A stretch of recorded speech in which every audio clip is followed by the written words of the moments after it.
What you doing, readers? I'm the AC. I'm going to talk about the book L's Agents and Alchemy by Jabe Stafford. It came out at the end of October 2020, so at the time of this recording, it's still a pretty new book.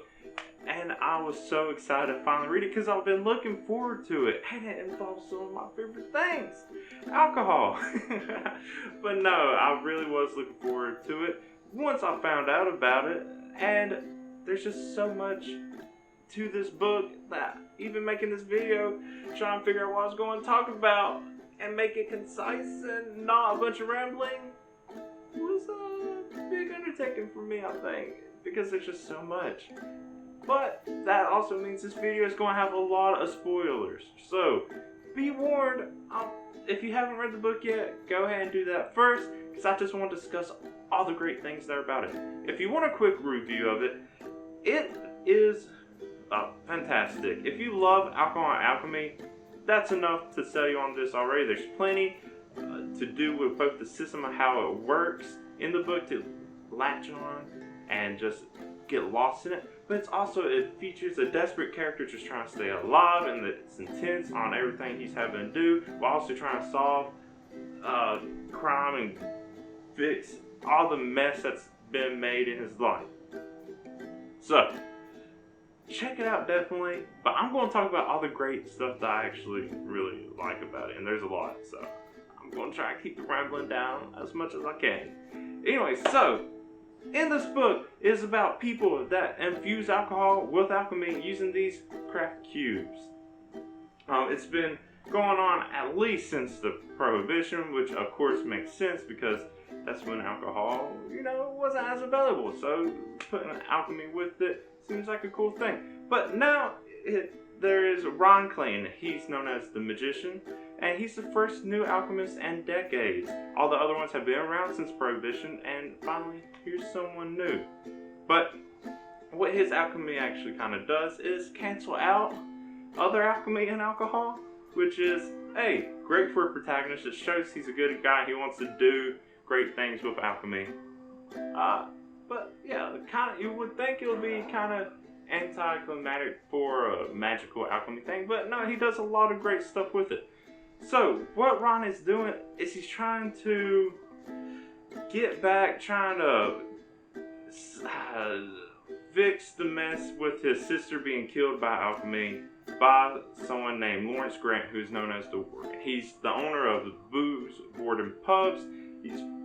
He seems like a really famous person in the both alchemy and alcohol world in this book. So he's pretty much untouchable. He killed Ron's sister with one of his alchemy bourbons, which can just kill people. I guess that's pretty much the whole purpose of that. But he also has another one that is just super addictive. So those are his two main alchemies that he uses. But there's others that Ron goes to, and the other alchemists that have been around since Prohibition. There's a least called the Medium, whose alchemy can help you see the dead. And then also Savannah, the person who actually trained Ron a bit at first.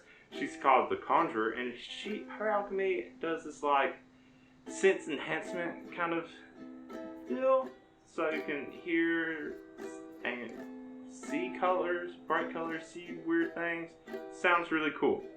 And then later we find out alchemist that everyone thought was dead, who is the Chandler. His name is Frederick, the Dick, which I'll get to in a minute. But the thing about all this alchemy being in alcohol, one, at first I never thought about alchemy and alcohol mixing together, and this is the first book I did it. Not only that, he does it in such a way that all these alchemies are easy to hide. They're nothing outrageous. All of them make sense as to stuff that people who are drunk could just easily think they're drunk and this is what they're seeing. Or it's just something completely weird that they wouldn't even think about it having to do with alcohol or alchemy to begin with. I mean, his cancels out alchemy. There's nothing even to hide there. The booze, at the booze Warden pubs, you get bourbon that has either really addictive so you keep coming back. That's just alcohol. This is just making it even more addictive. And then, the one that kills you, you're dead. So, I mean, that could be alcohol poisoning. And then the weird one that's kind of hard to pull off is Elise's wand that can see the dead. That's a bit of a stretch compared to all the others. So, but then that doesn't even really have to do anything with alcohol or alchemy. That could just be her pretending to be some mystic or psychic or medium. So she can pull that off anyways. And then Savannah's with the sense enhancement. I mean, you see stuff when you're drunk. And then Frederick's, his is so you can spot when someone's lying, which is a power you would need to know about. Otherwise, you would just be seeing people get darker whenever they're lying, which you probably wouldn't even piece together unless you knew about beforehand. So, besides these alchemists, Ryan's also betrayed by people he thought was close to. One of his friends from college, Casey. She's working at Boo's Warden pub, pretty close with the Warden, and she pretty much just betrays Ryan right away. There's the fact that he calls her a friend, we have no proof of that besides his say-so. But eventually she even gets into the alchemy game, taking on the Warden's cubes and making her own, becoming an alchemist from that. And then his neighbor Mitchell, who was selling alchemy ales too, ends up betraying him too, letting people into his apartment to steal all his stuff. Yeah, he's just betrayed by a lot of people. The other alchemists aren't even that helpful to him at first. And then we have his other sister, Maddie, and her wife, Kelly, who at first don't really believe, this is going on. They think his life is just a mess until eventually Maddie is killed, and then Kelly is finally kind of sees and understands everything that's going on, and finally believes Ryan and is helping him out even more. Now, this whole dynamic with Ryan and Kelly is really cool. Even before Maddie is dead, she's helping him out, kind of reluctantly, but I guess thinking like, well, wife's brother, might as well help him. But yeah, there's a lot she and him do together. It was a really cool dynamic the two have of them. It's too bad we don't really see much of Maddie and Ryan together doing much before she dies, but it was cool to see the other two anyways. The other thing though is going back to Frederick. And this is one of those weird coincidences that kind of makes no sense, was already knew Kelly from when she lived in Virginia, in Norfolk, and it's a weird coincidence that seems to happen, but okay. I mean, it's fine. It happens a lot. It's kind of, I guess, a trope when people know each other from past, but then it's a small world. You never know who knows other people that they would know. Yeah, anyways.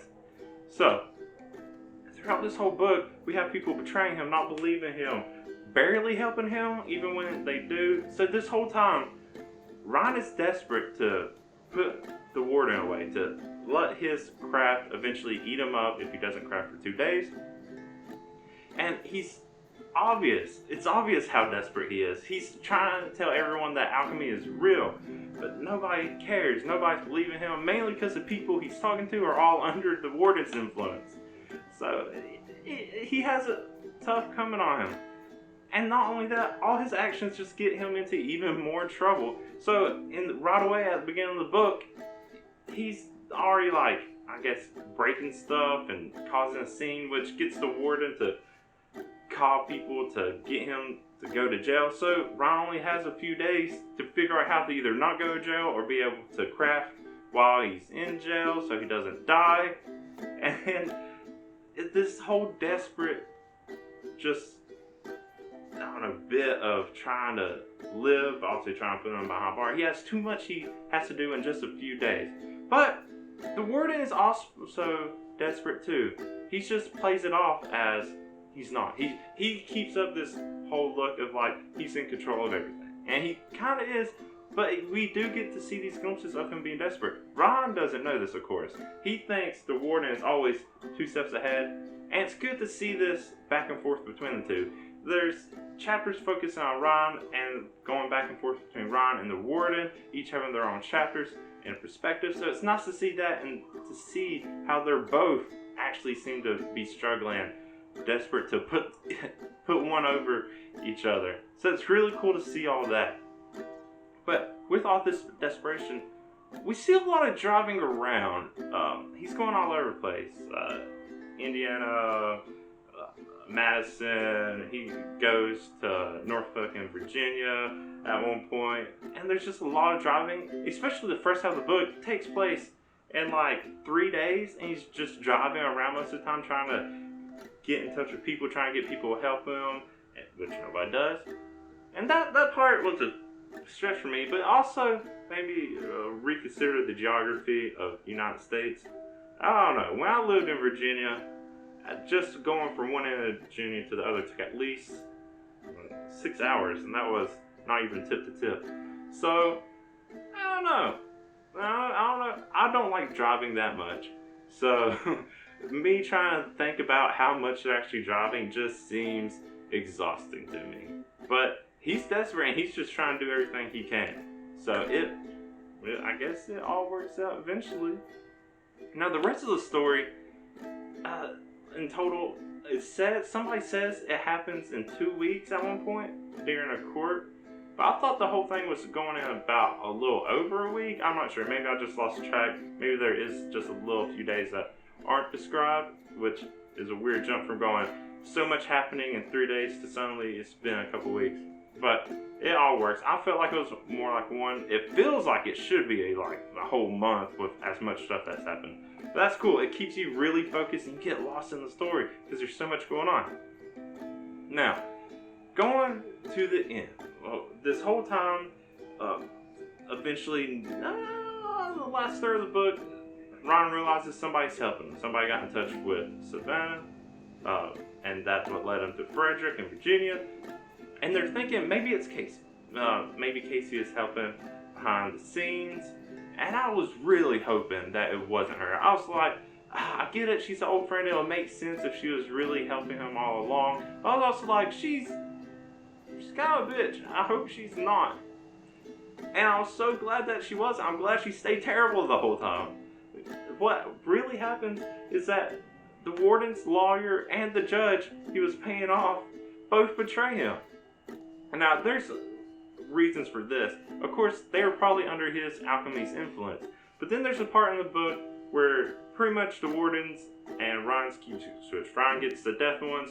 The warden gets the ones that the craft cubes, which negate the alchemy's effect. Now, I'm not sure how much the warden actually used the cut craft cubes, but it also wouldn't make sense if he ever used them. There's really no reason to ever cancel out his alchemy. The whole thing is, his is either addictive, so he wants to keep people addictive. He wouldn't want that to get cut off, or they die. If he was going to kill someone, unless he had to change their heart or was just messing with them, no reason to stop that either. So, if he ever used them again, that would be his mistake. Because then his lawyer and judge, who would be under the influence, they would snap out of it. And then they would actually have a conscience again. There's even a scene of Max talking to the warden, and you kind of see this kind of realization of him being manipulated. So I'm so glad that's how it ended. It's also kind of, a bad side turning to the good side, but maybe they were never on the bad side, they were just under the influence. Which goes to show you how much, this influence and how scary alchemy and alcohol can be. I mean, man, just reading it made me paranoid about, what if the alcohol I was drinking had alchemy? It could be so easy. It would be so easy to do. And it's like, oh man, that would make me paranoid now. Anytime I went to the bar, what if? What if alchemy is real? It does a really good job at really implementing alcohol into a real world. So, this could be happening, we wouldn't even know. Man! But no, it was a great world building. And that is just fantastic. It really is. But, yeah, you should definitely check out the book. If you haven't already, I pretty much spoiled it all for you. If you have, though, you should let me know what you thought, because I would love to talk more to anyone about this. In fact, I already have a podcast with Jabe that you should check out. We did it before his book came out, so it's all about me just questioning him about what I could expect, and it got me even more excited about the book. So, if you have not read the book, you can watch the podcast, get hyped for it, read the book, watch this video.